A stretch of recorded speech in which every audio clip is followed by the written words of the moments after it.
everybody, and welcome. You are joining the Supporting Educators with Trauma-Informed Practices in Virtual Environments, a focus on encouraging appropriate behavior and engagement. My name is Tara Russo. I'm a consultant at Patton, and I will be your moderator today. Before we begin, a few quick reminders, please. This session is being recorded. The recording will be posted to Schoology as soon as possible. And due to the size of today's session, we ask that all participants keep their microphones and videos off. If you don't know how to turn your video off, I'm actually going to go in and I'm going to do it manually for everybody's video to be turned off, because we want the, yes, thank you so much. You guys are awesome. You already did it. Now it is my pleasure to introduce the presenters, Dr. Erica Kaurudar and Dr. Nikole Hollins-Sims from Patton. Thank you so much, Tara. And that was helpful. And again, I apologize. Last time we started like 10 minutes late and missed the introduction. And the time for the sessions was adjusted a little bit. So Dr. Nikole Hollins-Sims jumped on the first session, but she's presenting at PDE right now. But this is another part of trauma-informed classroom practices in virtual environments. We're going to focus on encouraging appropriate behavior and engagement.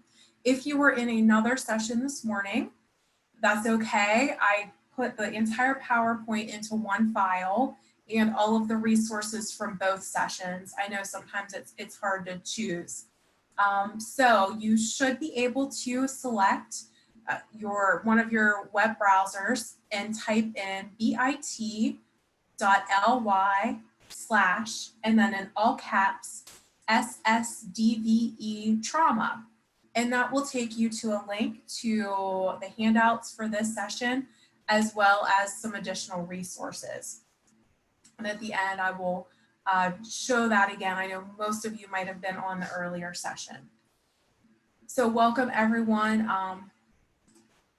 My name is Erica Kaurudar. I'm an ed consultant at Patton Harrisburg. I'm on the math initiative, the behavior initiative, and I'm the school psychology statewide lead. So quick description in this session, school psychologists and other school mental health professionals will have the opportunity to explore ways you can support teachers with establishing trauma-informed instructional environments in virtual settings. The importance of encouraging appropriate behavior and increasing engagement to support students will be highlighted. So you didn't have to attend the first session. I'll just do a few reminders here, and if you did attend the first session, that's okay, it will help refresh you. So last summer, myself and a few other consultants from Patton, and Tara was one of those, got trained from Midwest PBIS from their trauma TOT materials. So we went through a few days of training last July, and then we joined again and did some follow-up. Little did we know last year that we would 1 year later be in the middle of a pandemic where we would really need a lot of these materials, and we had to take some liberties and modify them, because as we were thinking about this last year, we were really thinking about being in school and being in person with the students.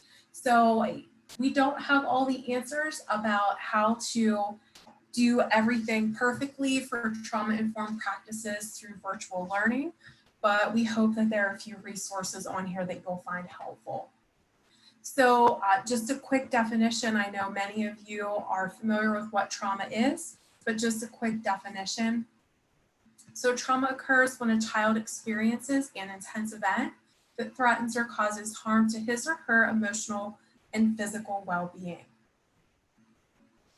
So what are we really talking about when we think about trauma? Extreme or chronic stress that can overwhelm a person's ability to cope and results in feeling vulnerable, helpless, and afraid. So that can really result from one event or one series of events.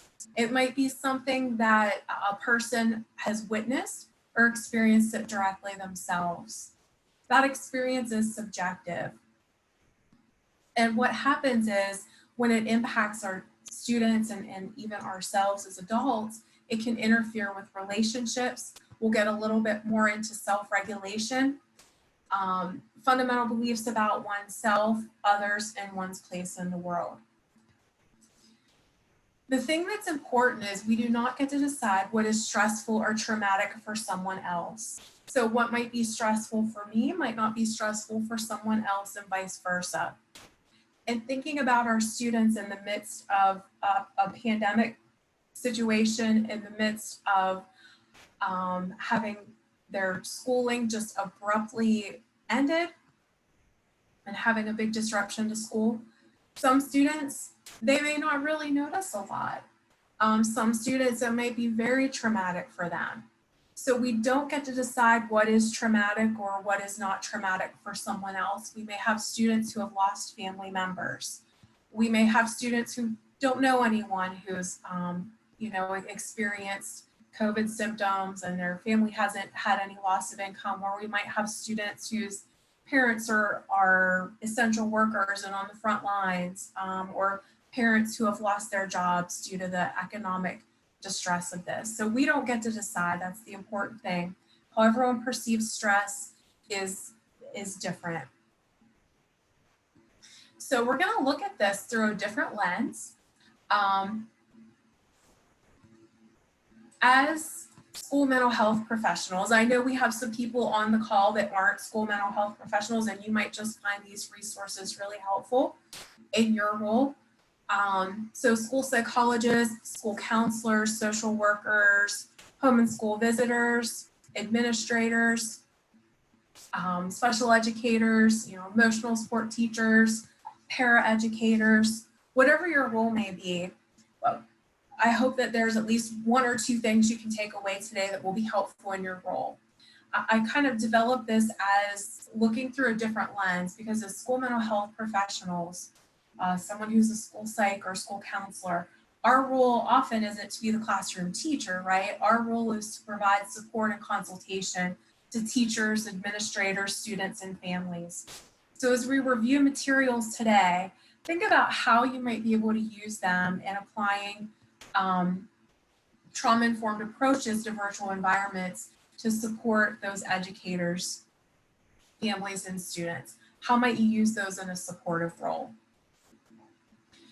So one of the resources, and I'll go out to the Padlet again at the end and just kind of preview that. We have a few more people on who weren't on before, and I believe Tara's posting that link to the Padlet in the chat, so please feel free to go and check that out. The Midwest PBIS training, there's a lot of different modules, and if we did the entire thing, I just pulled some things and compacted it with a few highlights and made some modifications for us to think about in virtual environments. So there really are 6 big, broad classroom practices that help us look at that trauma-informed lens. So we're going to spend the earlier session, we talked about promoting some safety and security, the physical environment, classroom matrix, having those expectations.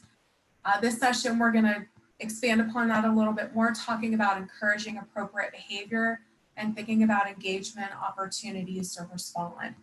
And again, we're just kind of getting some highlights from some of those. If we did this full training, it would probably take like 7 full days, I believe. So we're not going to get that much in depth, but you can check those things out some more. Okay, so we're going to talk about a little bit about routines. So having those procedures in place, our students who have been impacted by trauma, just as a quick refresher, might experience fight, flight, or freeze responses. And as adults, that's something that we experience as well when there's a stressful event. So our reaction might be, something stressful happens, we're ready to fight, our adrenaline or parasympathetic system, we're ready to go. Some, we might flight, run away from the issue. Others, we might freeze. I tend to freeze. I tend to just sit for a minute and take it in, and I'm not quite sure how to respond. What's hard to do is naturally de-escalate and get to that state of calm. So We want to have classroom routines. We want to help students remain in that state of calm. And think about yourselves. Whenever you're feeling very anxious and you're in that fight, flight, or freeze, you're not really learning, you're not engaging, you're kind of preoccupied with that thing that's stressing you out. So we learn best when we're in that calm state. And we want to ensure that calm state for our students so that they can really maximize their learning. So we're going to talk about some strategies that can help keep students in that calm state so that they can benefit the most from their education. So when we think about procedures, those are really those accepted processes for carrying out a specific activity. So it might be a little overwhelming. Some of our students, maybe it was the first time that they used an online learning platform. So we want to help them, and for us as adults too, right? We had some issues in the last session logging into our online Zoom. What might be that process for submitting assignments? It's going to look a little bit differently in virtual environments. You know, we're not going to go up and put them in the bin on the teacher's desk. Is it submitted through email? Is there a learning management system? Does it go into Schoology? How might we submit assignments? Students are going to need to know that. How do we communicate? So communicating with the classroom teacher, how might students communicate with you as the school counselor if you're a principal? What about if you're a related service provider? For example, you're the speech therapist. Our students with disabilities, how might they communicate with their learning support teacher? What are the best channels to go through? They're going to need to know how to do that and how to use that. And then a few expectations about how might they participate in whole group if there's some whole group synchronous instruction, small group instruction if they go into some breakout rooms with some other students, maybe individual sessions, if they have a session with the SLP, with the speech and language pathologist, how might they engage in those individual sessions? How are they going to use these different platforms? It can become quite confusing for students if they don't know which one to log in and how to get access to that individual. So front loading, that's going to be very helpful, especially moving into virtual environments. But those procedures, whether it's a virtual classroom or face-to-face instruction, those procedures are really steps for accomplishing classroom tasks. Routines are procedures that have become habits. So it just is part of the way we go about our daily activities. How many of you, and feel free to post this in the chat, what are some of your daily routines that all of a sudden in March got disrupted? Those daily habits. I know for myself, we travel a lot at Patton. We go, all across the central region of the state, other places as well, and then being used to driving places, that just really disrupted my routine. I'm sure many of you can relate. So what routines, are procedures that have become habits for you in your daily life or for you in your school routine? So we're going to talk about how these different practices, establishing exercise, thank you, how these different practices are trauma informed. So when students know what to expect, it helps them operate in a state of calm. How many of you maybe felt not calm at certain times this spring? And as we know, things are changing daily. Will we be face-to-face? Will we be in a hybrid model? Will we be all virtual? Will we go back to school for 2 weeks and then go to all virtual? It can be very stressful. So as best we can, we want to help students know what to expect to remain in that state of calm. It also, when we have those routines in place, it can help us, and if we're aware, and in these current times, it's a little bit hard to always be aware of changes in routine. But when we know there might be a change in routine, we can talk with students about it. Hey, you know what? We're going to be doing this. There's going to be that change. So that gives students some advance warning. We want to consider routines to support three things to help students remain calm. Number one, we'll talk about regulation. Number two, self-awareness. We talked about the importance of adults developing relationships with students, but we also want to give students opportunities to develop positive relationships with their peers. So we want to be able to support all of those. So self-regulation, being able to manage your emotions and behavior in accordance with the demands of the situation. It includes being able to resist highly emotional reactions to upsetting stimuli, to be able to calm yourself down when you get upset, to adjust and to change in expectations, and to handle frustration without an outburst. So some of our students really may need some external support to help them regulate. Many students with disabilities may have social and emotional difficulty. This can really pose some challenges in a virtual environment. So we'll talk through a few different strategies that we can help our students engage in some self-regulation. So as we think about our classroom routines, remember those are procedures that kind of become those habits, and they're predictable. They help students feel safe and know what's coming next. We want to help also develop routines that normalizes ways to self-regulate, ways to build positive relationships, not only the adult to student relationship, but also students' relationship with their peers, and also foster some self-awareness. Sometimes our students, especially some students with disabilities, but many students can have difficulty with self-awareness and maybe how their, their behavior may have an impact on others, or how their behavior may have an impact on themselves. So we want to develop, teach, and some routines that address these things. So one of the things that's really important is having a schedule for regulation. Feel free to share in the chat. Does anybody here get a little bit burnt out after Zoom meetings for hours and hours? Feel free to share, be honest, this is a safe place. So when we are, yes, lots of yeses and exclamation points. It can be really difficult, right? And so think about our students. It's not like watching Netflix when you come to a Zoom webinar at Patton, right? I mean, we want it to be really exciting and interesting, but it's just not something you can kind of binge watch.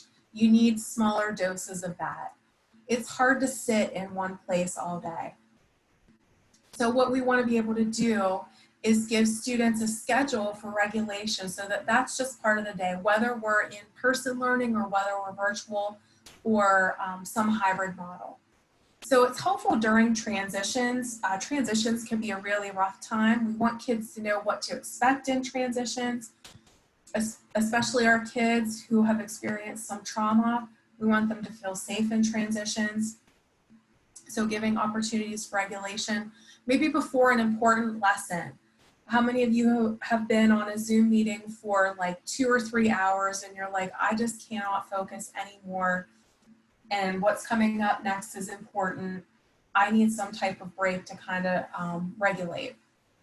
And then being able to restore that equilibrium. Just looking in the chat. Yes, it is mentally exhausting. Yes, breaks and free time. Good. So here's an example of a daily class period. Maybe this is some type of synchronous learning. Thinking about ways to incorporate regulation, self-awareness, and some relationships into that daily schedule. So as students enter, if we're together face-to-face, enter the room, positively greeting students. One of my favorite articles, pieces of research that's come out in the past year or two is by Dr. Clay Cook. It's about positive greetings at the door. I'm trying to think about how to modify this virtually, but essentially it's like this. You're greeting students by their name, you're making positive eye contact, you're recognizing something, you know, something like, I hope you had a good weekend. It's great to see you. Maybe give them a fist bump or high five or something as they enter their room. Think about how might we modify that as students log on to Zoom? How might we build that relationship as students are logging into a Zoom with a session with us, or as we're supporting teachers thinking about building that relationship? You know, good morning, Tara. It's great to see you here today. I'm so glad you logged in. Looking forward to having you in class. And maybe a little bit of regulation as students are logging in and just getting started. You know, maybe a little bit of quiet music playing in the classroom or on Zoom. This is just a math example, but thinking about, you know, giving students those first couple minutes to regulate, giving them practice on a skill that they can perform independently. It's not something that they struggle with, but maybe they're not quite to mastery and they need a little bit of practice. So, you know, working with partners or doing some independent fluency practice, helping them regulate. Then a little bit of self-awareness. Maybe in math, we give students a prompt and give them a little bit of time to think about how they would start to solve it. They don't have to go in, right or wrong answer, but just self-awareness about their problem solving.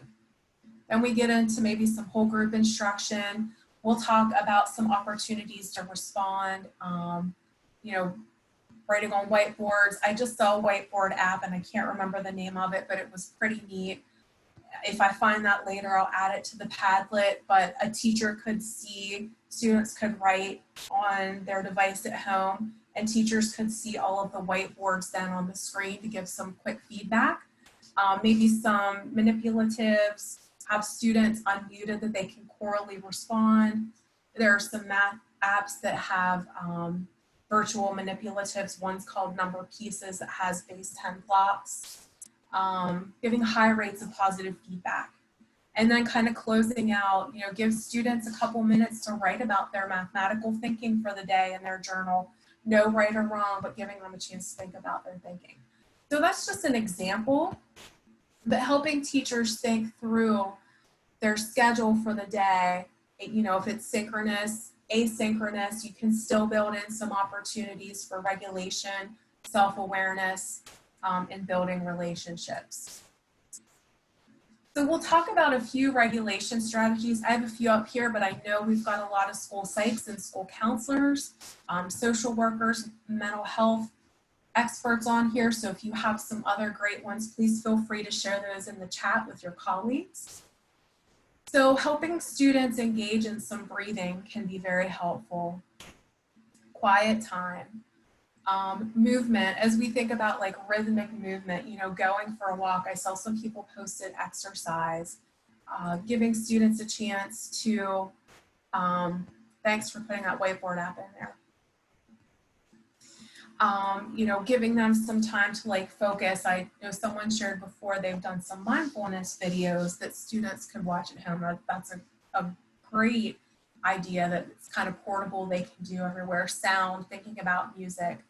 And so just regulating is very helpful, and keeping in mind we want to give students chances to do that throughout the day. Explain everything up. All right, very cool. So if you have some other examples, please feel free to post those. So we want to create that opportunity for students to regulate. I have this picture down here. I don't know why I have little blue squigglies on my screen. Sorry about that. So, you know, we want regulation breaks, allow students to take Zoom breaks or whatever that might be if there's some synchronous virtual learning or if we're back in the classroom when needed. So one of the things we talked about when we did our trauma TOT last year was having a physical place in the room that students, if they needed to go, could go to like a calming corner or something. So how might we modify that for a virtual environment? You know, allowing students a couple minutes to be able to take a break if they just need to walk around, re-regulate, get some focus when needed.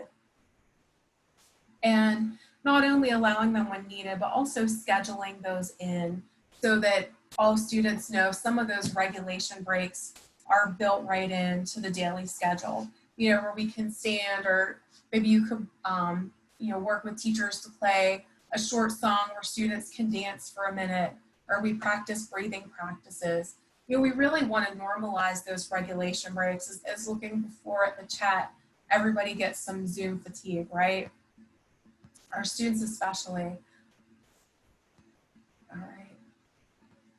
And thank you for sharing your resources. Please keep populating your resources in there.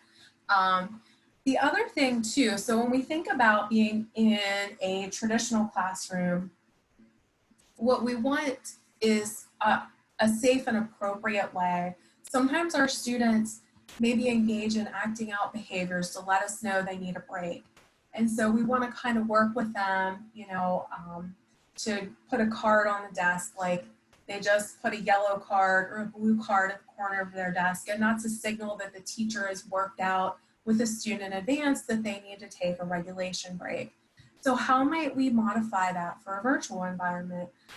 That's something that we want the teacher and the student to kind of talk about that at a time when the student's not upset, but just pre-teaching and pre-correcting that behavior. So maybe it's a private message, in the chat to the teacher, taking my 5-minute regulation break. So down here we see, we feel dysregulated, we need that break, and then we can return to calm and return to learning.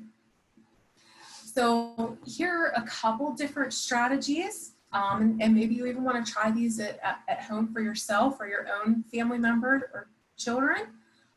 So some deep dive breaks. So you would just inhale for 4 counts, and then you hold for 4 counts, and then you exhale slowly for 4 counts. Maybe that's one that's going to be effective. Another one is 5 things. I kind of like this one. It has a quick mnemonic that will help you remember it. But when you or a student is feeling overwhelmed, have them kind of take pause and look around them. Just look around the room. 5 things you see, and they name them. 4 things you feel. I feel my earrings in my ear. I feel a breeze coming in through the window. 3 things you hear, 2 things you smell, 1 thing you taste. And this is something as a school psychologist I might have done with students who were kind of coming in agitated when I needed to help de-escalate a situation or work with a student who was having some anxiety and having difficulty being in the classroom. But this is a pretty quick strategy you could use. It takes a few minutes to help a student self-regulate. And that's something that they can kind of take with them in their toolkit to help themselves self-regulate. So those are a couple regulation strategies. Again, please feel free to keep sharing your resources in the chat. So this I kind of added. When we think about relationships, there's some really interesting research out there. So some of the most successful business teams, they looked at how people interacted with one another. So they looked at, it didn't matter if they were the brightest people from Harvard, the best in the field on a certain area of expertise or, in a certain profession. What they looked at for the business teams was the type of interactions they had with one another. And what they found, they looked at those ratios.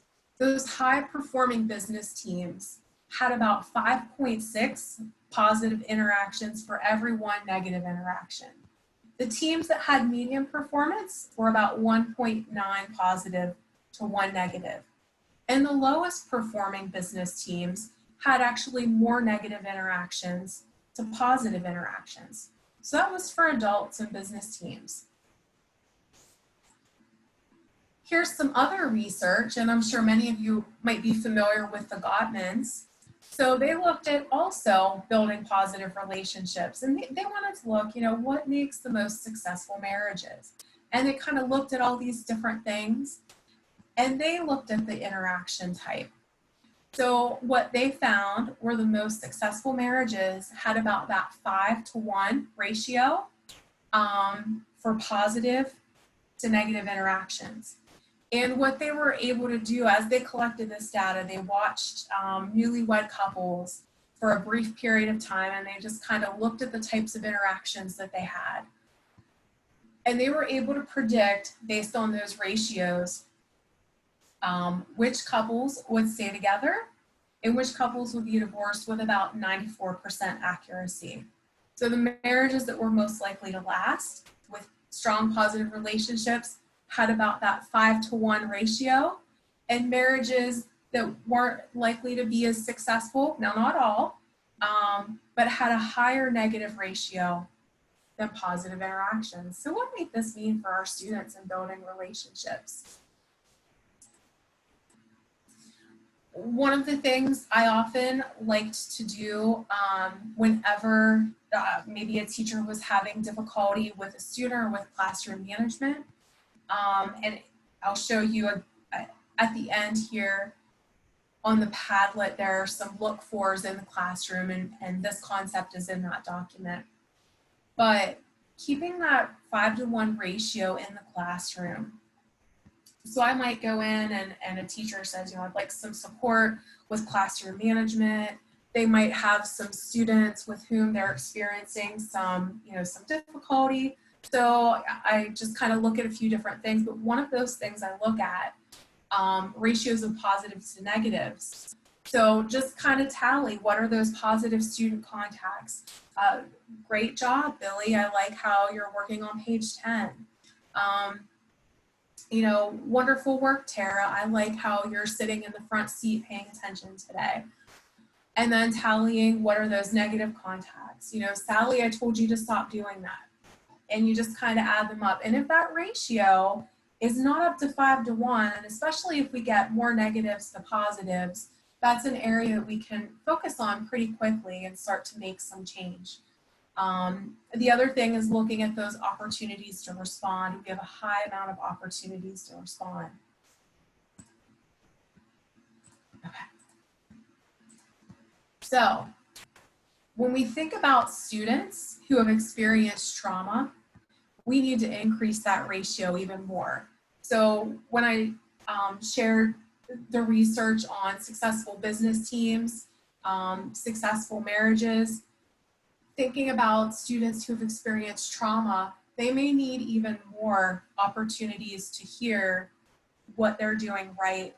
They need that predictability. They need to feel safe. They need to feel calm. So that might be 6-to-1. That might be 10-to-1. We need to really make sure that we are providing them with a lot of positives of what they're doing right. That's going to help them feel safe and supported. So other ways to kind of help build relationships, thinking about morning meetings and community circles.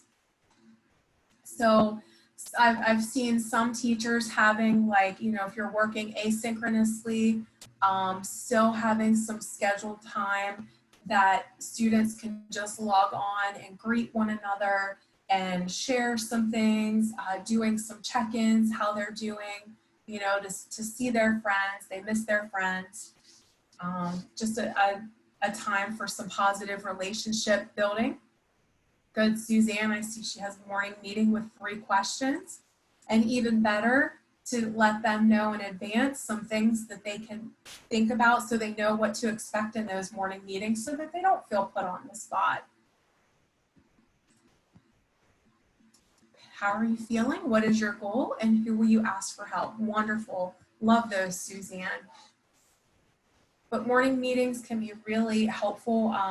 I know my little cousins, they had some evening meetings so that families could join in as well.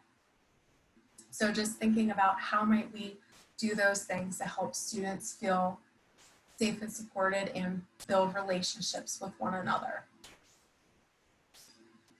Okay, so we talked about regulation.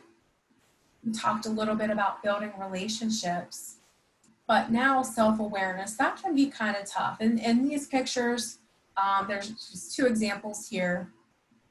But where might we post those somewhere the kids can see them to kind of see and be aware of their emotions? So I'm sure a lot of you have general emotions posters, like, can you point to the one that maybe looks like how you're feeling right now? Another one, the zones of regulation, is a really helpful resource where you think about like the blue zone, the green zone. Probably shouldn't use color-coded zones now, but anyway,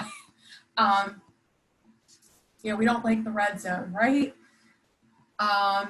Yellow zone, red zone, but those kind of help students become aware of their emotions and when their emotions might be changing. So that can be helpful to help students kind of bring some of that self-awareness to how they're feeling. For some of our older students, we might do things like provide a journal prompt, give them an opportunity to write about that. Maybe connect to a character in a story. Maybe they're reading a chapter book, a novel, and they can make some connections to a character in that story. Something else too, and in doing this privately one-on-one with a student, is debriefing a situation. I'm sure we've all done that, but kind of listening more than we're talking to help a student kind of debrief and match that. How are you feeling when that happened? What emotions, can you tell me more about that? Okay. So I knew we're moving in. Yes, and thank you everyone for sharing those great resources in the chat. Much appreciated. It's not often that you get to be able to get together with 400 other educators across the state. So please take advantage of that. So, as we think about, we want to teach routines, help kids feel safe, teaching those routines for regulation, for relationships, and for self-awareness. We also want to make sure we're practicing class-wide and school-wide ways to encourage appropriate behavior. So we want to be able to teach behavior and routines. Again, what's that written plan? And we don't want to wait until there's a problem with it. We want to teach that up front, and we want to review it frequently. Preventative prompts. So I'm sure everyone on here can think of a time, when students have difficulty showing the appropriate behavior. So preventative prompts are using a form of pre-correction. We want to prompt that behavior just before when it's needed. So we're going to be teaching all kinds of new behaviors, right? If students are in school, we need to wear our masks at these places. Okay, remember everyone, we're coming in from outside, we're inside the building, everyone make sure your mask is up, rather than getting inside the building and waiting to pre-correct. We want to teach, appropriate hand washing. Remember everyone, this is how we want to wash our hands, those kinds of behaviors. Thinking about that virtually, what types of things, and I find that this is helpful for adults as well, some preventative prompts. So here on Zoom, we use the chat feature to share our thoughts and ideas. Remember, please click on the chat feature and share your ideas there, whatever that may be. And then talked a little bit about the ratio, that 5-to-1 ratio. We want to be using behavior-specific praise. So when we are very specific with our praise, we're more likely to see that behavior happen again in the future.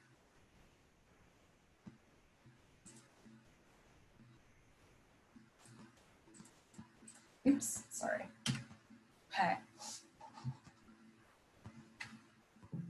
So we're going to talk a little bit about how might we teach those roles. And we had a few examples earlier. So we want to introduce what that expectation is during the neutral time and provide a reason. Kids need to understand the why. Why do we need this expectation or rule? We want to make sure that they're embedded in daily lessons, and as well as make sure they're added onto the learning management system. I know We have a lot of technology and a lot of different apps. It's really hard keeping track of it all. And so what do those expectations look like? What are those behaviors for Schoology? What are those behaviors for Zoom? What are those behaviors for how we use Seesaw? Whatever those tech tools might be. We want to post the roles with large font, and I would also add for our students who still who aren't reading yet, post it with visuals. What does that look like? And refer to it often. It's going to help students know what's expected and feel more supported and feel like the environment's more predictable. We saw this earlier, modeling that expectation, what it looks like, and discuss some non-examples. So just a quick point here, when we discuss non-examples, we don't want to take like the most outrageous thing that there is and use that as a non-example, but rather what are those common errors kids make? You know, if we're showing them how to use Schoology and they need to, we made a little video where we're showing how to post our assignments. We don't want to show, you know, the kid typing swear words in there, right? We want to show, oh, we forgot to click this button right here. You know, what are those most common non-examples of the behavior? We want to be able to practice with the students. So maybe that is practicing one-on-one with, you know, through Zoom on how do the screen share, let the students screen share and help provide that feedback.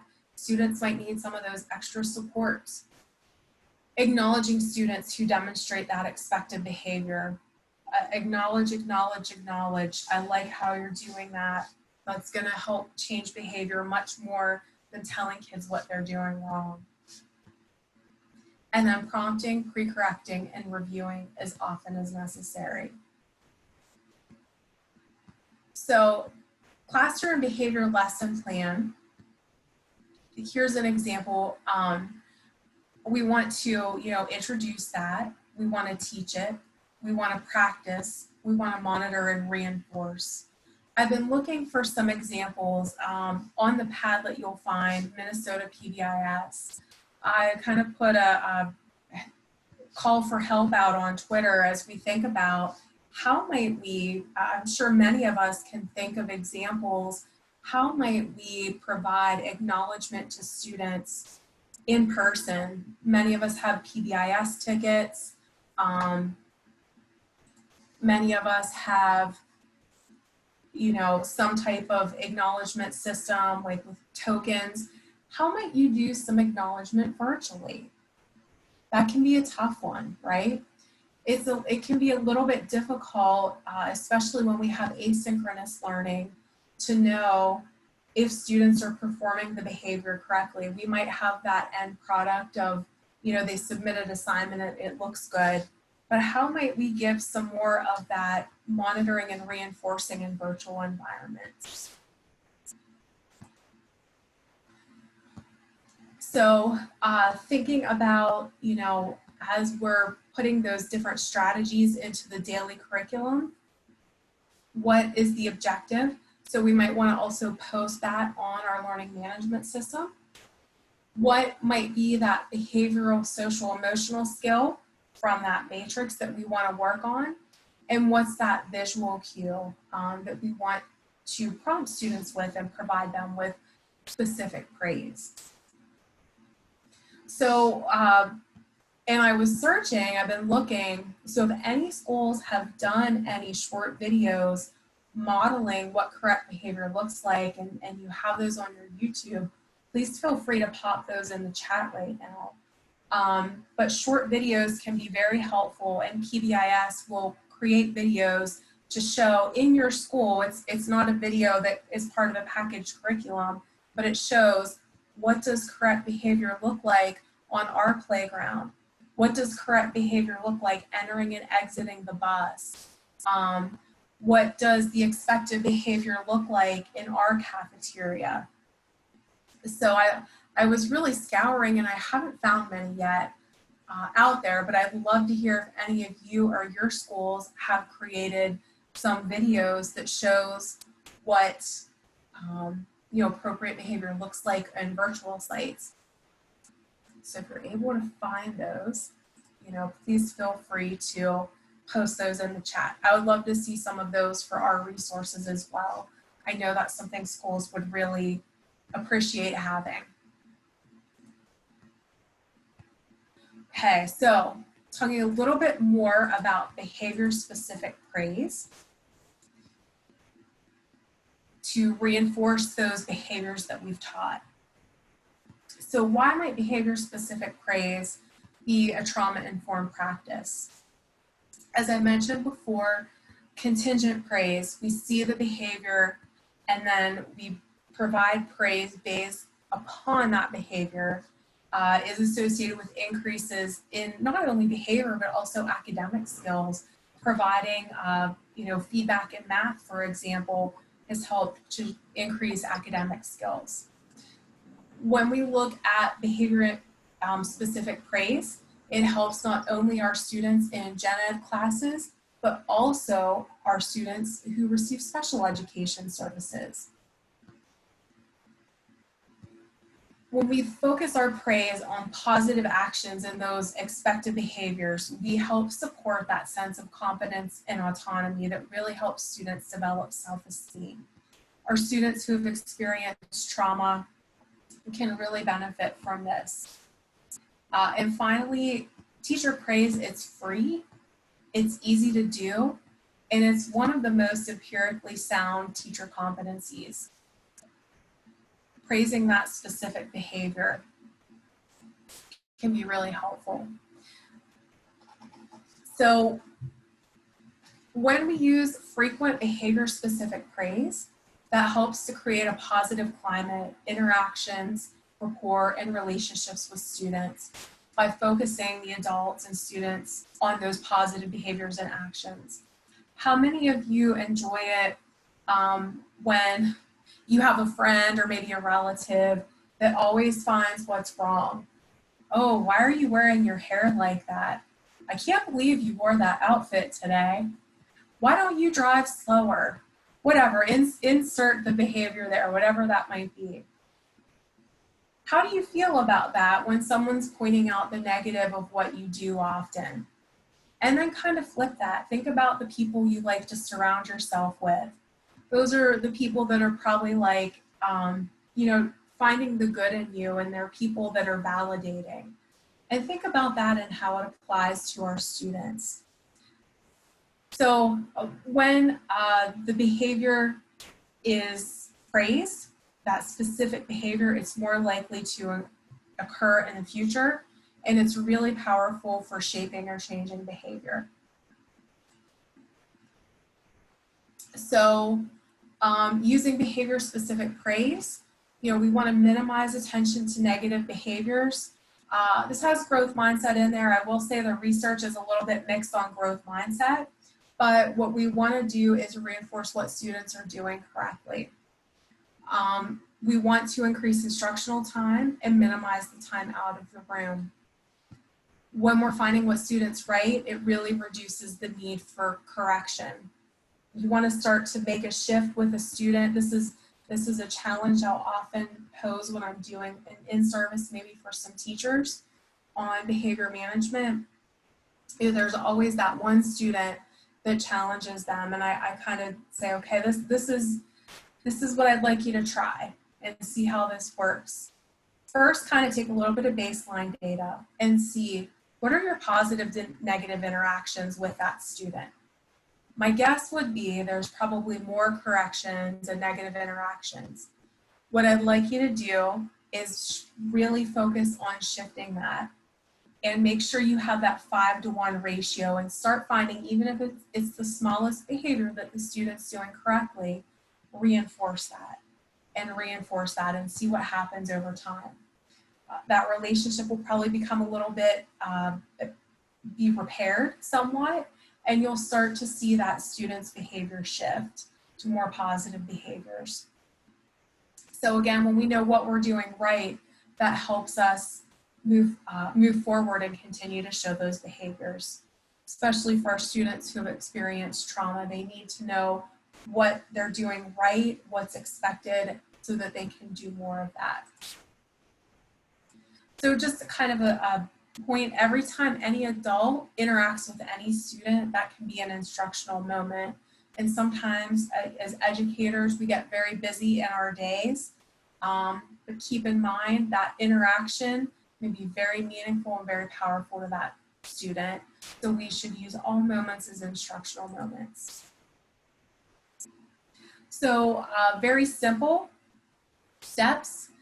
And I think in the next slide or so, I have a cool app that you can download. So here are the simple steps that you follow for providing behavior-specific praise. Who's the student or group? What's that term of praise? You just describe or acknowledge that specific behavior or role being recognized. Best practice, if you have school-wide PBIS, link it to your school-wide expectations. And then if you can, provide some tangible reinforcement, verbal reinforcement, daily progress report points, etc. So some examples, you know, Diane, awesome. You're demonstrating listening to the speaker, that's being respectful. This whole table group cleaned up their lab area when the period bell rang. Way to go, way to show responsibility. So you can tie that in, it's very powerful and very easy to do. So this is a cool app you can find on the App Store out of University of Oregon Center on PBIS. It's called the Be Positive app. So this might be something, you know, as teachers think, how am I going to remember to do, you know, you get into your school day, you're busy, you're doing and managing virtual learning. How do I remember to do all this? So it's a free app called Be Positive, and it provides teachers with prompts so you can set it for pre-correction, providing positive praise, some other, you can look at opportunities to respond as well, and then it collects some data on these practices. So it can set, and oh boy, set you a reminder. We have reminders for many things, right? And maybe you've been working all day and you're like, that's a reminder, I need to show some of my specific praise right now. So just a cool app to check out. Maybe encourage teachers to use that. You could use it virtually, you know, as a reminder to yourself in virtual environments or in face-to-face environments. Okay, I was gonna say, give folks a chance to, any virtual ways you are utilizing to help provide students with acknowledgement or praise. If you have any of those, and you may not have thought about that, you know, we're all learning this. We're all learning how to work much more in a virtual world together. But if you have any good ones, please post those in your chat. I do think that's going to be very important for our students. Even things like using snail mail and mailing postcards home with some praise, or sending an email, you know, to the student and CCing their parent on it about something that they did well. But if you have any good ways to provide praise virtually, please do so. And put those in the chat. Okay, we're gonna close it up here with opportunities to respond. So as we talk about different trauma-informed classroom practices, teachers really should be talking no more than 40 to 50% of time, which I'm not doing a great job of that today. But thinking about that for students, you know, we want to have a lot of opportunities to respond, and not just calling on one student at a time. You know, having individual or small group questioning, giving choral responses, you know, letting all the students unmute themselves and going through whatever that might be. Yes, no, thumbs up, thumbs down. Nonverbal responses, if they're muted on Zoom, having them give thumbs up or thumbs down, or using the controls on Zoom, increasing a lot of those OTRs. So rationale, why is opportunities to respond and having an increased rate of that really helps increase accurate academic responses and desired behaviors, and decreases undesired behaviors. So when students are academically engaged in the task, it's really hard for them to engage in misbehavior. The more time they spend involved in learning activities, the more that they learn. And they're able to cover some more material that's going to be really critical as we go into this new school year, being able to prioritize what are those things that are most important. Okay. Bitmoji awards certificates through Dojo. Thank you guys. Just wanted to check the chat there. Okay.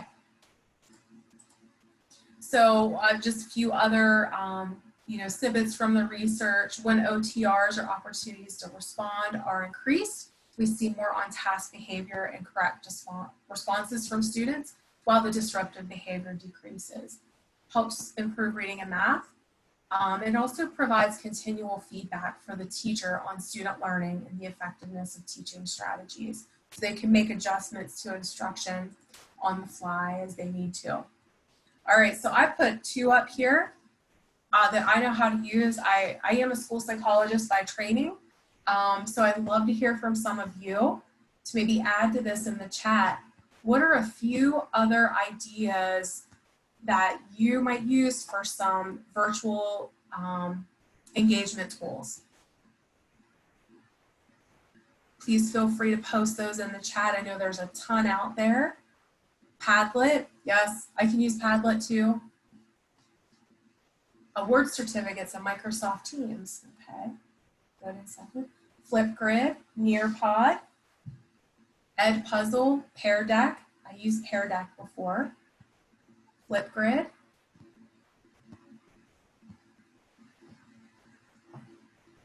Flipgrid and Padlet, Wakelet, Quizlet, okay.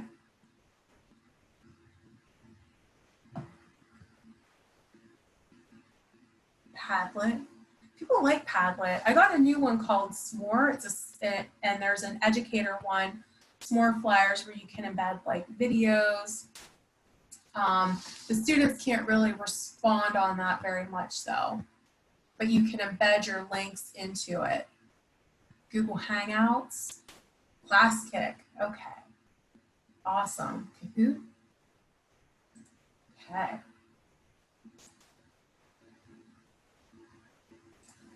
All right, and so I know we're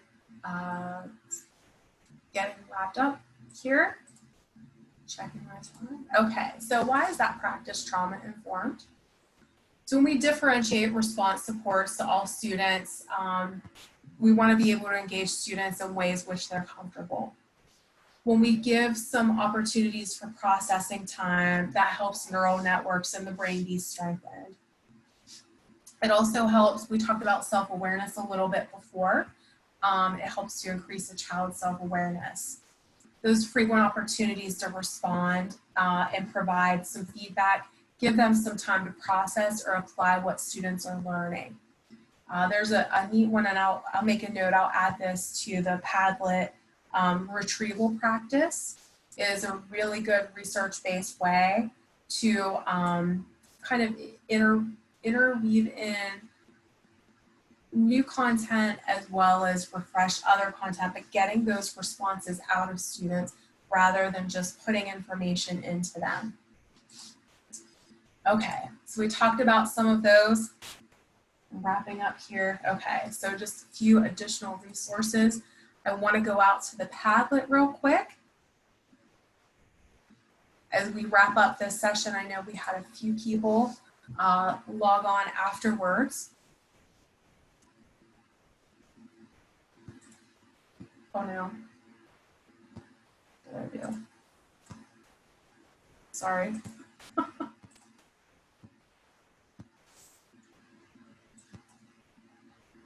I accidentally clicked out of my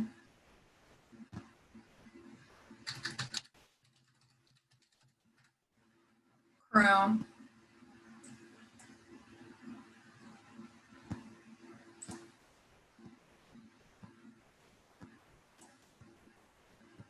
There we go. Sorry, guys. So just to go through the Padlet real quick, as we get ready, we have about 1 minute left. You can access it by typing into your web browser bit.ly/SSDVE trauma, all in caps. But you'll see the slides from this first session as well as the second one. The classroom practices observation tool, which really looks at all of those practices, although we don't have time to get into those in an hour. But you can go through and use that as a tool to help support educators setting up their classroom. I talked about the praise tally. There's a section on here where you can look at behavior-specific praise. It really gets in depth with that. So you can go through all of those practices to help teachers set up. And then there's a nice crosswalk to show how these practices are trauma-informed that will load.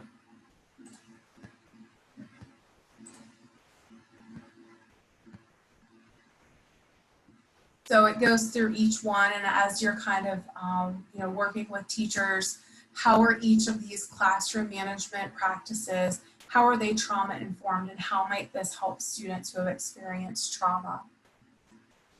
On the previous session, I highlighted the resources from UConn. There are 2 resources I'd like to highlight here. PDE, Staff and Student Wellness Guide. There's a link to that. So many of you are in the business of ensuring staff and student wellness. There's a wealth of resources in here. This just came out a couple weeks ago. And then this is a brand new one. Many of you might be members of the Pennsylvania School Counselors Association or the Association of School Psychologists of Pennsylvania. So they came out with some re-entry considerations guide. That just came out maybe in the past 2 or 3 days. So that is posted there for you as well as a bonus resource for you. McDowell Institute, there's a handout there for how to move from cloudy expectations to more increasingly clear. And I put how to create digital badge acknowledgements in Schoology, a few other resources, some websites. And for those of you who weren't on the first session, we had Dr. Dana Milakovic and Dr. Jason Peterson do a 2-hour webinar back in June on trauma-informed practices, kind of the research and best practices in trauma-informed practices from Dr. Milakovic. And then Dr. Peterson shared his district's plan for incorporating trauma-informed practices in their reentry plan. Okay, so that is concluding, oh, sorry, now I ran over. That is concluding our session. All right, thank you, Dr. Kaurudar. I put inside of the chat the bit.ly. Also, if you need to reference any of the information regarding Schoology, how to access any recordings, any of the materials from any of the other sessions, you would want to access the Schoology course, and all the Schoology information is inside the agenda. So look in the chat, there are hyperlinks there. You can go ahead and just select them and they take you there. Your next session, until your next session, I'm going to stick all of you inside of a breakout room so we can go, so Erica can take a pause, and then we will reconvene in the same room for the next session. So thank you very much, and I hope you have the rest of your session. I think there's only one left. I hope you have a informative time. And I'm going to send you into your session, into your breakout rooms.